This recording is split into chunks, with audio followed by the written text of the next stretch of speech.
This is Jen Falloon with Worse Investments. And today I want to talk about faith and the importance of faith. I'm going to tell a little bit about my faith stories and why it's so important to me and why it's so imperative to us to really trust God, to let God be God, right? And in so many cases, when we're like for me, I was a single mom for 6 years and I needed to be God, right? Like I didn't want to do things God's way and I didn't want to live um the way God would have me to live. And I just felt like I always had to be in control, right? Like I just was always broke. I had a good job, but it just never seemed to be enough. And any extra money that may have came in, there was some unexpected expense or an emergency or just something that happened that I just could never get ahead. And it was so frustrating. And I just think that how much more difficult I made it on myself trying to do everything myself, trying to make ends meet and trying to like be superwoman and do all this stuff and harbor all this guilt and beat myself up about, not being good enough and bad decisions that I had made. And, it was just so much pressure. And if I had just stopped and went to God on my knees and asked to please take this burden, to show me what it is I'm supposed to be doing. How am I supposed to be living? Even though I knew how I was supposed to be living, it just seemed so hard. And let's be face it just didn't seem fun. And as much as I struggled, I still, wanted to have fun. I'm a party girl by nature. I'm also a very rebellious spirit by nature. And I just had a hard time submitting. But let me tell you a quick story, one of my favorite faith stories about what it is to just submit. And um, there's a week. So my parenting schedule with my ex-husband was we had our children week on, week off. So on Monday mornings, he would drop them off at daycare. And then I would pick them up Monday evening after work. And then I had them for that week. I would drop them off Monday morning at daycare. He would pick them up that Monday for his week. And I did see them throughout the week occasionally. They were in sports and stuff. And so we always attended, so I did get to see my children extra. But on the weeks I did not have my children, um, it was kind of like my time, right? And this was really the time where, at this particular time, I was going to school, right? So I was working a full time job and I was trying to go to school. And when I had my children during my week, I was very present with my children. Like I didn't date, and I would just spend as much time with them as I could, which meant my schoolwork for that week would kind of fall behind. So on the weeks I didn't have my children, I really worked hard as much as I could, to work ahead in whatever it was going on in my classes, so I didn't fall completely behind. And so, like, that's really how I spent my week without my children. And sometimes, if I had a particularly busy week, um, writing papers or doing extra studying to keep up for the next week or catch up for the next week, be ahead for the next week. That week just would go by so fast. And I did not have extra money to do much of anything really. The only time I was eating during this period was at lunch. I would have a lunch. I'm typically not a breakfast eater anyway, so that part didn't hurt me. But I would eat lunch, but there was no money or food for dinner. And what food I did have, I didn't want to eat because I was saving it for my children. And so that week would just go by really fast. But I would spend time with my grandmother, and we would have dinner. And so, anyway, the point is, the weeks without my children would sometimes go a little bit faster um, than others. And I would find myself picking them up from daycare on Monday, getting home and being like, crap, I don't have any milk. And not only do I not have any milk, but I don't have any money to even pay for any milk. And this is one such week because I had been so engrossed in school that it didn't occur to me that, I was going to need milk. It just kind of snuck up on me. And so I called my ex husband who just lived across town. And I said, "Hey, is there any way I can borrow a gallon of milk from you for the week and I'll make it up next week?" And he was furious. He was like, "Absolutely not. Like, you had an entire week to figure out how you were going to get milk and you didn't do it. So I'm on my way to pick up the kids. If you can't even supply them milk, you don't get them." And to which I retaliated, "If you show up at my house, I'll shoot you because it's my week and I will figure out the milk situation. I don't need your freaking milk anyway." Right. And so this is not to bash on my ex-husband, right? He was a very good dad. But he was very hurt, right? And so and which I caused 100% me, right? So I don't want, if anybody knows him, to hate him or think badly about him. He's a very good person, but he was very deeply hurt. And so if there was ever an opportunity to hurt me back, he was very quick to take it, um, which is very understandable, right? I think we would all, maybe not all do that, but we might certainly feel that way. So um, we're friends now. Bygones are bygones. We've moved on. I'm a much better person for it. So, but back to the story. I didn't want my children to see me cry. And so I left the apartment to go check the mail while I cried. And I can't even be honest and actively say that I was praying for God to like please intervene. Um, my soul was just too broken to even probably pray at that point. But my heart was hurting, right? And God knows us, right? God, knows our hurts. He knows our needs, and He is a loving and faithful and providing Father. And I get to the mailbox and there is a check in the mail. And we all know what that looks like in that envelope, right? And I ripped open that envelope, and sure enough, it was a reimbursement check from my insurance company.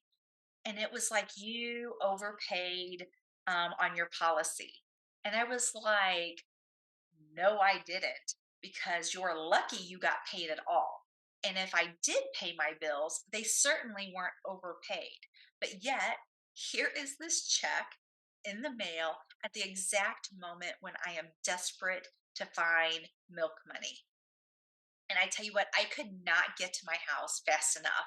And I run in the house and I'm like, "Get your shoes on." I'm like screaming at my kids like a maniac. "Get your shoes on. We're going to the store. We gotta go. We gotta go before the bank closes. Get in the car." And so I'm like, they're freaking out. They have no idea what's going on. I'm like, this is like a fire drill. Rush them to the car, and I get to the bank just in the nick of time to cash the check. And I think it was like for $100, like really nothing. But when you have nothing, $100 is everything, right? And so I ran to the gas station and I filled my car up so I didn't have to worry about gas for the week. And I took the rest of the money and we went to Walmart, and I was like, "Let's buy food. Like, what food do we want to eat this week?" But because we pretty much lived on what I lovingly named um, hot dog casserole. And it was basically hot dogs and mac and cheese, and we mixed it up. But I wanted my kids to feel fancy, like they didn't know they were poor. And the last thing I wanted to do was teach them that they were poor, right? So we had casserole, like fancy people. Okay, so we had hot dog casserole and fruit cocktail, and that's completely what they lived on for a really long time. And so it really taught me humility, and it really taught me to put my faith in God. How much more could I have done if I had always gone to God first instead of relying on myself and relying on um, other people, kind of, right, to take care of me? These guys that I was going to date, like they're going to save the day, and depending on my grandma to feed me once a week, right? Like if I had went to God first, how much further and faster would I've got to where I am today? right? And then that kind of goes with tithing too. Like I would go to church and I would just feel pressured to tithe, and not pressured in a bad way, like not from the pastor or anything, but internally, like the Holy Spirit, like pushing me to tithe. And I was like, how can I possibly tithe? I don't have any money, and I certainly didn't have any cash. And you can't go to the bank. I mean, I guess I could have wrote a check for $5, but often I couldn't depend on those checks to clear, right? And you can't go to the ATM and just take out $5. But it wasn't that God was pushing me to tithe. It was that God was pushing me to trust, right? And there's a story in the Bible, about the widow who gave a mite, and it was her everything, right? And God blessed her, and God would have blessed me. And even if I had just given $5, how much more would God have multiplied me for my obedience and my trust? And I just couldn't do it. And it's something that I kind of struggled with, right? And I've given it to God, right? Like we're good. Like I don't God doesn't want us living in guilt and constantly beating ourselves up. Like that's just the antithesis of what Christianity is. We are forgiven, right? And God understood my heart. He understood my fear, and he has blessed me so abundantly. Like I went from not having $5 to tithe, not having $3 for gas money, to being a multi-millionaire, right? And I'm not saying that to brag, but I'm just saying that if you just trust and God and just go to him and give it to him, and give it to him raw, because he already knows. He already knows. So if we go to him and we give it to him raw, in our anger and our fear and our frustration and our sadness and our depression, and talk to God like you would your dad, like you would a best friend. Like this situation sucks and I hate it and I want out of it, and what do I do? Right? And I had to come to those points, but it's amazing because when I did, God showed me the way, right? And I was obedient then, right? Of course, I'm at rock bottom and I'm desperate. Uh, but then it was in my desperation that I was most obedient. And now here I am. I get to buy, you know, millions and millions and millions of dollars of assets. And now I get to take what I have and love on other people and teach people who are in this season that I was in, other single moms who are really struggling to make ends meet. I can help with that. Right. And I desperately want to. And like, let's go even before that. Like, let's teach high school girls, how to never be in a situation where if your man, or your marriage crumbles, or heaven forbid your spouse dies, what do you do? Because that life insurance money isn't going to last forever, and there's a lot of people that don't have life insurance. Crap, now what? Because a GoFundMe is only going to get you so far. So, like, let's teach financial literacy now. How do you get consistent passive income now to take care of yourselves in the future? So when there are mishaps, it's not a financial crisis, right? But that's not really, really where I wanted to go with this. And where I really wanted to go is, no matter where you are in life, no matter what you're hurting, no matter your mountain that you feel like is impossible to move right now, I encourage you, this is when your faith needs to be the strongest. This is when your prayer time needs to be the hardest. This is where you need to come to God in boldness and yet humility, and just pour it out and let him fix it. Because let me tell you, it's so much nicer. There's so much pressure lifted off of me when I've given it to God and I'm just doing the things he's telling me to do, right? And I feel like, like this is the path, and this is what you say, and this is what you do, and here's where you go to meet the right people. And when I'm obedient because I was vulnerable, life is so much better. And I have such a renewed sense of energy and excitement about where I am and where I'm going. And it all has to do with just believing. And even if you have to go to God and say, like, I believe, but forgive my unbelief. Like like how much more real can we be with God? To be like, yes, I believe and I want to believe and I'm trying to believe, but in my finite mind, this ev- this whole situation just seems impossible.